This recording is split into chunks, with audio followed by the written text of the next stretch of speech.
दिल्ली में Bangladesh high commission के बाहर प्रदर्शन, बड़ी संख्या में जुटे लोग बांग्लादेश सरकार के खिलाफ नारेबाजी। बैरिकेडिंग तोड़कर आगे बढ़े प्रदर्शनकारी, पुलिस और प्रदर्शनकारियों के बीच हल्की झड़प।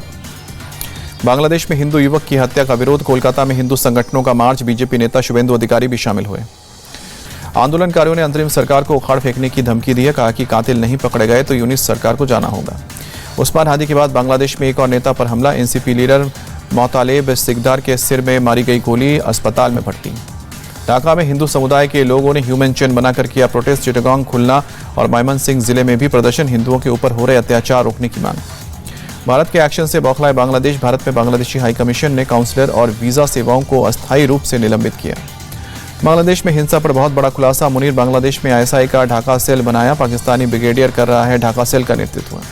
बांग्लादेशी पत्रकार का बहुत बड़ा खुलासा, हिंसा के पीछे ढाका सेल का हाथ, जमात को सत्ता में बिठाना चाहता है ढाका सेल।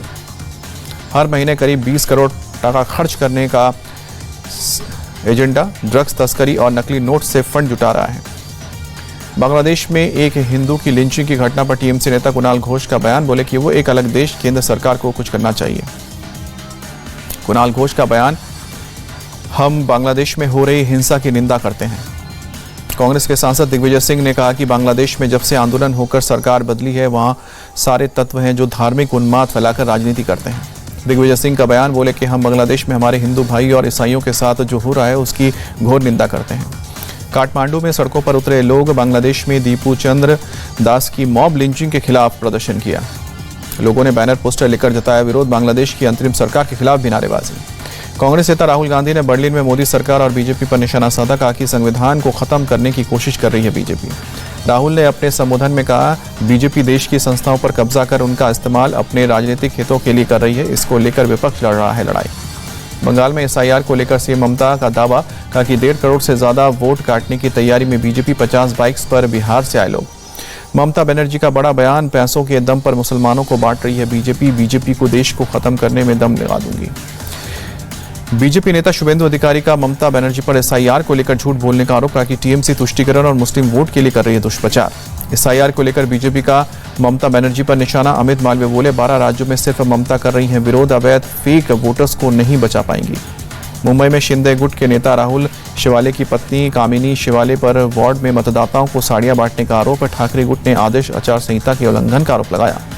अरावली के मुद्दे पर केंद्रीय पर्यावरण मंत्री भूपेंद्र यादव बोले, एनसीआर में किसी को भी माइनिंग की इजाजत नहीं है। अरावली पहाड़ियों को लेकर एक टेक्निकल कमेटी का गठन किया गया है।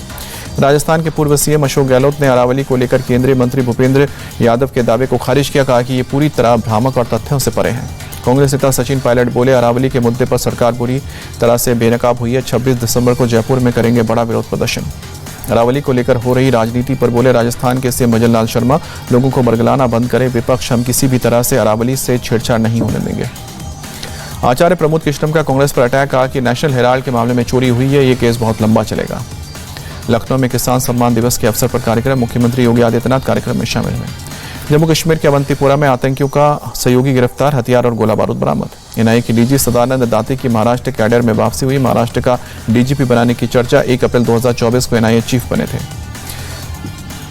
फ्यूचर वॉर को लेकर सीडीएस का बड़ा बयान, अल्पकालिक दीर्घकालिक युद्धों के लिए तैयार रहना होगा, हमारा एक दुश्मन परमाणु संपन्न है, आतंकवाद को बढ़ावा देता है। भारत के खिलाफ पाकिस्तान की नई साजिश, तुर्की के साथ मिलकर बना रहा है स्पेशल फोर्स में तुर्की की खुफिया एजेंसी MIT भी शामिल।